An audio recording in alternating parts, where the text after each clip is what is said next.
इनमें अगर औकात है पूरे बीजेपी पूरे आरएसएस में, ये डेट बताएं संविधान बदलने की, रिजर्वेशन खत्म करने की, हम इनको बताएंगे, हम इनकी जमीन कम कर देंगे, देश से भागना पड़ जाएगा। आप हमारे संविधान को छेड़ोगे, संविधान बदलोगे, आपकी औकात देश ने बताई है, आप संविधान पर उंगली उठाएंगे। देश हमारा संविधान से चलता है। आज पूरे दुनिया में हमारी पहचान है तो संविधान से है, संविधान सर्वोपरि है। आपने संविधान को छेड़ा, हमारे लोगों ने आपको निकाल दिया। आपकी औकात दिखा दी कि इस देश में जो भी संविधान की बात करेगा, जो भी रिजर्वेशन की बात करेगा, हम उसको आईना दिखाएंगे। मंगलसूत्र खतरे में किसका था? मंगलसूत्र खतरे में किसी का था ही नहीं। अगर खतरे में था मंगलसूत्र तो हमारी यशोदा बहन जी का था। जिस मंगलसूत्र को मोदी जी ने अपनी बीवी को पहनाया और वो मंगलसूत्र उनका सदा खतरे में ही रहा। तो ये जो खतरे में था ये उनका था। बाकी देश में आपने देखा भाईचारे से हिंदू मुस्लिम आराम से रह रहा है। पहले भी मंगलसूत्र उनके सेफ थे, आज भी सेफ है। मोदी तीसरी बार आ गए हैं। देखिए, राम को लाने की तो औकात किसी की है नहीं।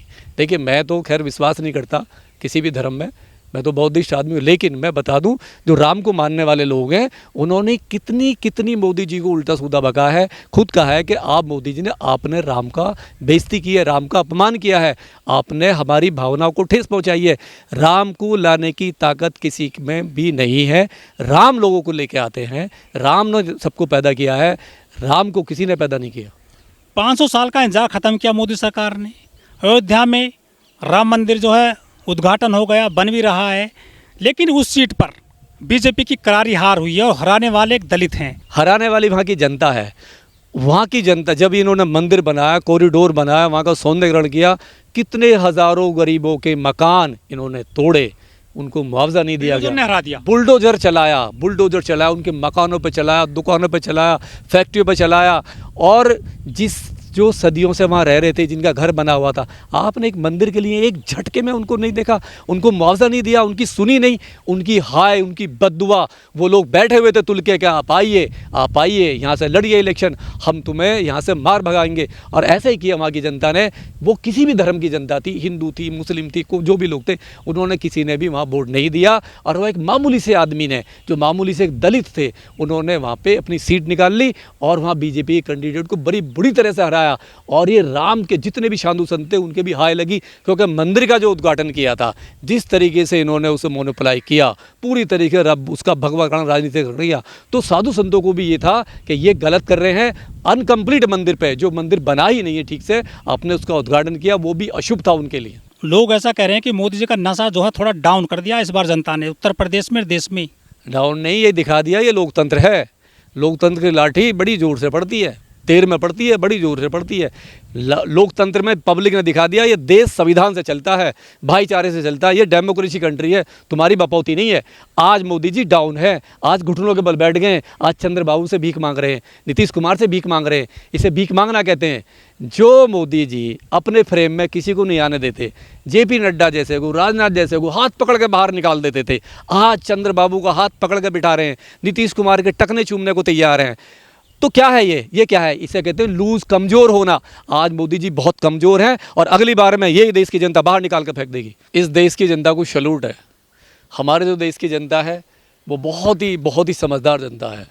उन्होंने 10 साल बीजेपी को दिया और बीजेपी के झूठ, फरेब, 420, बदमाशी, नालायकी, जितनी भी ये लोग कर सकते थे जनता के साथ, एब्रूटल मतलब तरीके से उनके साथ जो यौन शोषण भी किया, बहन बेटियों के साथ में, किसानों के साथ में, मजदूरों के साथ में, रोज़गार जो हमारे बेरोज़गार जो बच्चे उनके साथ में, जितना इन्होंने छल कपट किया, इस देश की जनता ने इस बार मोदी जी की गारंटी को कचरे के डब्बे में उठा के फेंक दिया और ये दिखा दिया ये देश जो जिंदा है ये केवल लोकतंत्र पे जिंदा है, हमारे विश्वास पे जिंदा है और हम तुम्हारे झांसे में बिल्कुल नहीं आएंगे।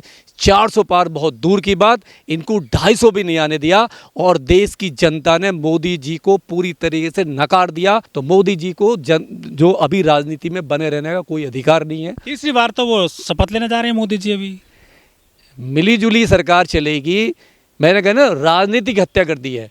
राजनीतिक हत्या जो है हमारे देश की जनता ने मोदी जी की कर दी है, बीजेपी की कर दी है।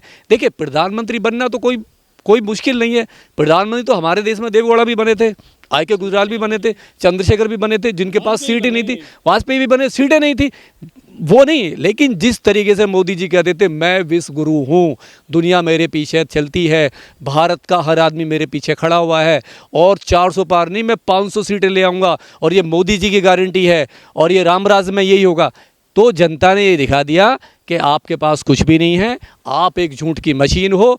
आपने कभी भी इस देश की गरीब जनता के साथ खड़े नहीं हुए, बहन बेटी के साथ खड़े नहीं हुए, किसान के साथ खड़े नहीं हुए, आप मजदूर के साथ खड़े नहीं हुए, आप किसी दलित के साथ खड़े नहीं हुए, आप माइनॉरिटी के साथ नहीं खड़े हुए, आपने केवल उनके साथ छल कपट धोखा किया। डेफिनेटली शंकराचार्य बहुत खुश है, शंकराचार्य तो पहले से ही खुश थे, उन्होंने तो खुद कहा था कि जो ये आप कर रहे हो ये धर्म के अनुसार ठीक नहीं है, इससे आपको नुकसान होगा, और यही हुआ। आज आप उनको देखिए, अगर सोशल मीडिया में अगर वो इंटरव्यू देते हैं तो सीधा सीधा वो कहेंगे कि ये जो भी हुआ सही हुआ है। तो धर्म की राजनीति नहीं चलेगी उत्तर प्रदेश में, अब क्या लगता है? देश में ही नहीं चलेगी। किसको धर्म चाहिए? रोजगार चाहिए, कपड़ा चाहिए, मकान चाहिए, रोटी चाहिए, रोजगार चाहिए, बेटी की रक्षी चाहिए। अरे राम तो घर में है उनके, वही पूजा पाठ करेगा वो, उसे क्या काशी मथुरा का क्या होगा? काशी मथुरा कुछ भी नहीं होने वाला। जनता ने दिखा दिया। देखिए हमारे देश का हिंदू मुस्लिम बहुत समझदार है, उन्होंने दिखा दिया कि हमें राम के नाम पे नहीं आना है, हिंदू मुस्लिम नहीं करना है, हमें रोजगार चाहिए। तो क्या मोदी जी का जो गारंटी सब फेल हो गई देश में? नफरत की राजनीति ज़्यादा दिन नहीं चलती है। आप हिंदू मुस्लिम नफरत गाय गोबर ये पाकिस्तान ये ज़्यादा दिन नहीं कर सकते। पब्लिक ने देखा जो भी कट्टरपंथी नेता थे जिन्होंने बड़ी बकवास की है, चाहे नवनीत राणा हो चाहे मधुलता हो, उन्होंने जो भी कहा, मुस्लिमों के लिए कहा, औरों के लिए कहा, दलितों के लिए कहा, वो जनता ने वहाँ पे उनको ठेंगा दिखा दिया और उनको राजनीति के काबिल नहीं समझा, बाहर निकाल के फेंक दिया। और पूरे ही देश में ये होगा, पूरे देश में बीजेपी को लोगों ने लाइक नहीं किया और मोदी जी को सिरे से नकारा है कि मोदी जी हमें तीसरी बार नहीं चाहिए। लेकिन डबल इंजन की सरकार है उत्तर प्रदेश में, वहाँ बुलडोजर चलता है, वहाँ जो सबसे बुरी जो है गत हुई है इस बार भाजपा की। देखिए मैं फिर कह रहा हूँ, देश में लोगों को रोजगार चाहिए, संविधान चाहिए, रिजर्वेशन चाहिए, नौकरियां चाहिए, महंगाई बहुत ज़्यादा है, भाईचारा चाहिए। इन्होंने सारी चीज़ों के करके ख़त्म किया है। यूपी की जो जनता है बहुत समझदार है, उन्होंने वो देख रहे थे, उन्होंने देखिए बकवास नहीं करी, कभी रोड पे नहीं आए, सरकार के खिलाफ भी नहीं गए, वो देख रहे थे कि जैसे ही हम आएंगे और बटन दबाएंगे हम बीजेपी का गला दबाएंगे वहाँ पर सीधा सीधा। उन्होंने अपने संविधान बचाने के लिए, बहन बेटियों के लिए, अपने हक अधिकार के लिए, रोज़गार के लिए, महंगाई के लिए वोट डाला है, और वो वोट उन्होंने उस पार्टी को डाला जो बीजेपी को हरा सकती थी। लेकिन जो बीजेपी के अंधभक्त हैं या बहुत कट्टर समर्थक है, वो कह रहे हैं कि अयोध्या में हिंदू नहीं रहे, हिंदू तो केवल मध्य प्रदेश में है, सारी सीटें दी हैं भाजपा को मध्य प्रदेश के हिंदुओं ने, गाली दे रहे हैं अयोध्या के लोगों को जहाँ पे मंदिर बना है। तो मैं ये रिक्वेस्ट करता हूँ कि एक बार मोदी जी, योगी जी, जितने भी कैबिनेट में बैठे हैं, जितने भी बीजेपी के कैबिनेट में बैठे हैं, ये अयोध्या वालों को एक बार माइक पे कह दे, ऑन रिकॉर्ड गए हैं कि अयोध्या वाले गद्दार हैं, देशद्रोही हैं, पाकिस्तानी हैं, नक्सली हैं, खालिस्तानी हैं, उन्होंने हमें वोट नहीं दिया, वो मुल्ला हो गए हैं, वो कटवे हो गए। बोले वो इस बात को, क्यों नहीं बोले?